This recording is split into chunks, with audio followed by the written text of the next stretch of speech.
Bună ziua! We are Christina and Daniel with SmallVansBigworld. It's been a long time coming, but we are finishing up our first van build series this week.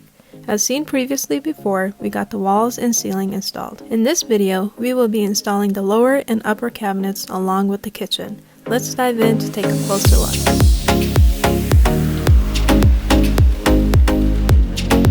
So as you already know, we are going to be having the really deep toe kick for the garage cabinets so that I can slide a 4x8 sheet of plywood, drywall, whatever the case may be. Also, to be able to strap things down, we're going to be using eye bolts with a nut on it. And essentially where it's going to be going is right in here, about in the middle. I'm going to put a hole through it, and then I'm going to put another 2x4 in the back side, and that's what the actual thread is gonna go through. I started working on the cabinets today and officially finished the framing, well, basically finished the first cabinet without the doors, so let me run you through that. What we have here is 3/4 inch plywood, primered for now.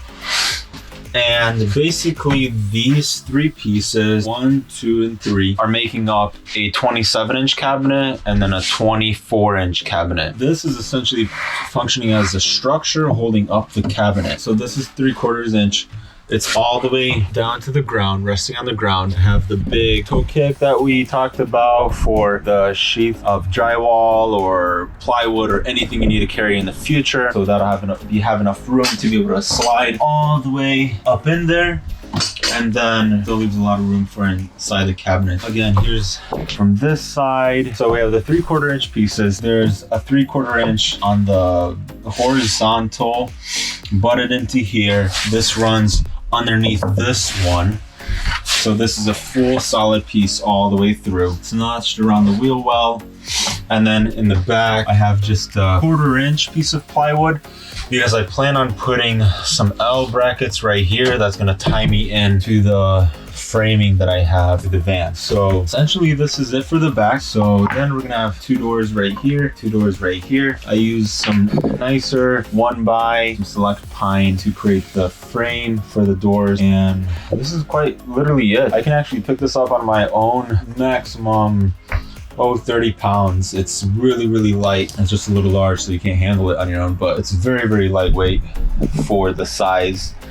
Really excited about it so far. Alrighty, so we got a door made, hinges installed, as you saw.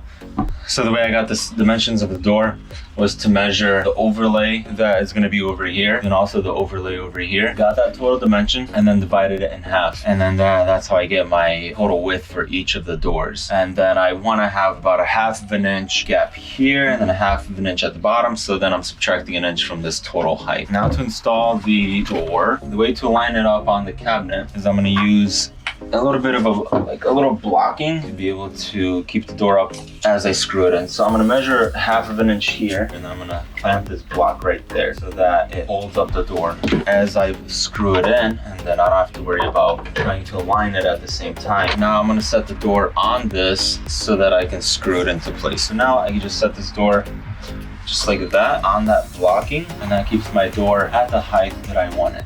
Sometimes if you press it really hard with your hand, it'll stay in there until you can get the drill on it.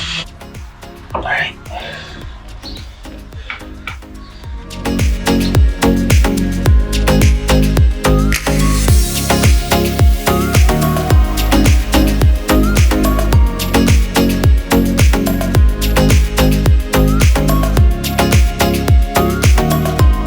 Okay, so next up is we're gonna be laminating some veneer on the ends of the wood. So this plywood, it's birch plywood, and it has obviously the multi-layer. So this is just a product from Home Depot. Probably you can find it at any store, and it's just a piece of veneer and it's the iron-on. So let's test it out. It says to put the ironer on the hottest setting. It's been on probably about 10 minutes. So we're just gonna start and see what happens, huh?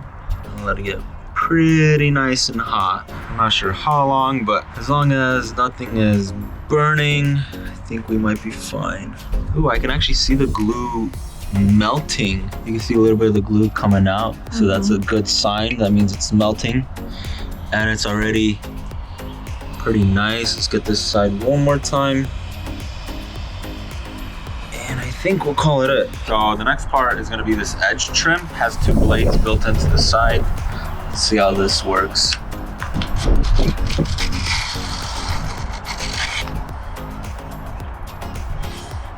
Bad. Okay. Flip it around. A little finicky, I'd say. Get it pretty close and then just take a really fine file and finish it off to the finish that I want here. There it is. So now it used to be like that. Now it's like this. Alrighty, so we're gonna be doing some veneer work. We originally didn't think we'd have to do this other than the trim, but actually after all, we're gonna be installing some pieces of real wood veneer. It's super thin, it's just a little thicker than paper. It's kind of like a cardstock type of paper. Real wood. This one is the paper backing, not the self-adhesive one. What I'm using is contact cement, the original fast dry formula, and then a dense foam roller. Let me show you why we're actually doing it. So on the end of the cabinets, there's multiple textures here. We have this surface, we have this surface, this one, and then another edge right here. So it's not all cohesive. What we want to do, the goal is actually to adhere this to the side of it. So then you have a nice cohesive look to the ends of the cabinet. So we'll see how it's going to go.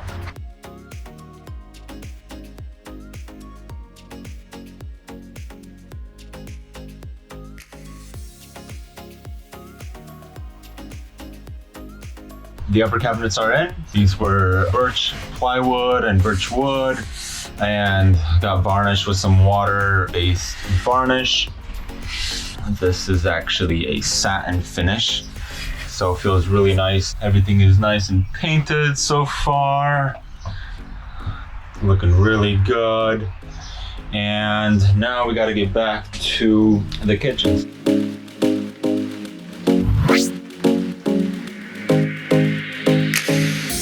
This is what we're looking like so far. So starting from the back cabinets, we have this cabinet right here, which is gonna function as a seat and also for storage for the water pump and etc. And then we have 3 sections here. In the first section is gonna be a cabinet that is gonna be under the sink, because the sink goes right here. The second section is actually what is left over from what the refrigerator space takes up. So that goes right here, and then this leaves us for this opening right here for a really nice big drawer. So then that leaves us with this. And right here, I wanna make a tall drawer so that it can house a trash can and maybe some other storage, and then another smaller drawer right here for utensils and etc. Oh wow, what is going on here? We have it ready to spray. It's all taped down, cardboard on the floor. All right, that was messy. Spraying, you would hope that it makes the job easier, but many times it's just messy.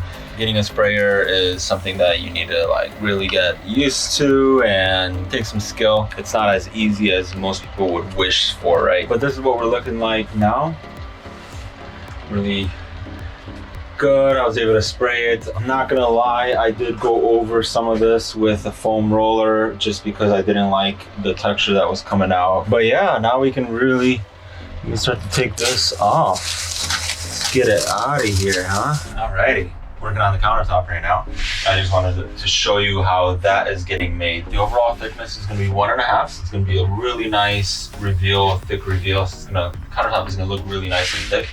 However, let me show you exactly how I'm making it, because obviously the countertop is not that thick because you don't want that much weight. The top piece that you see is 3/4 inch plywood, and then the bottom side is 1x2 pieces of wood. So that is an exact measurement of 3¼ plus 3¼ that gives you the 1.5 inch countertop.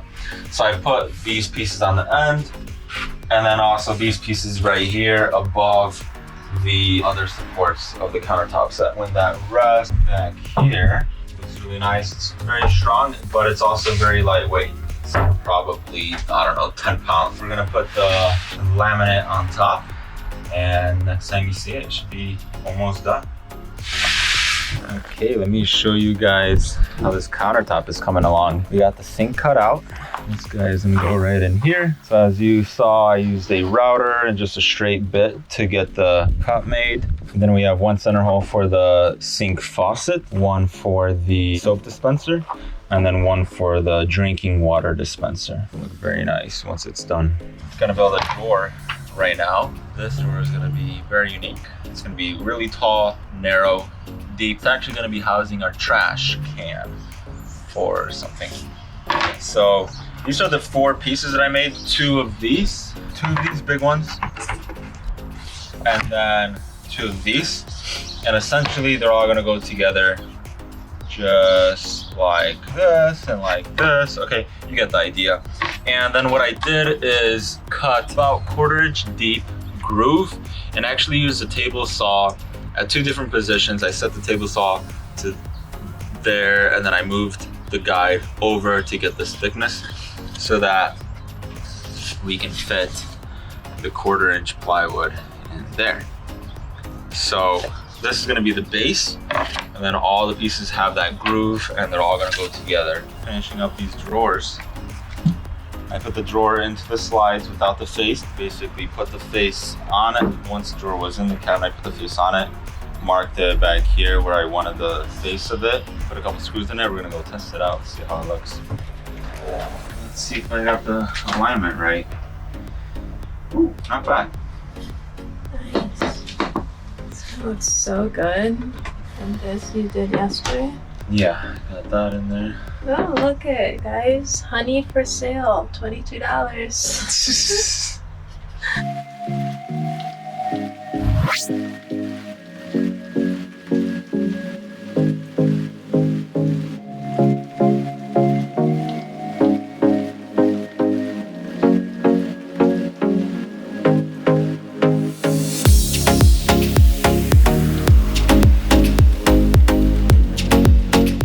And there you have it, part 3 of this van build series. If you haven't seen part 1 or part 2, make sure you go and watch that. We will be posting part 4 of the build this week, and that will be all about the plumbing and how we undermounted the tanks under the van. It's definitely a video you don't want to miss, so hit that subscribe button and hit that notification bell so that you will be notified when that video is out.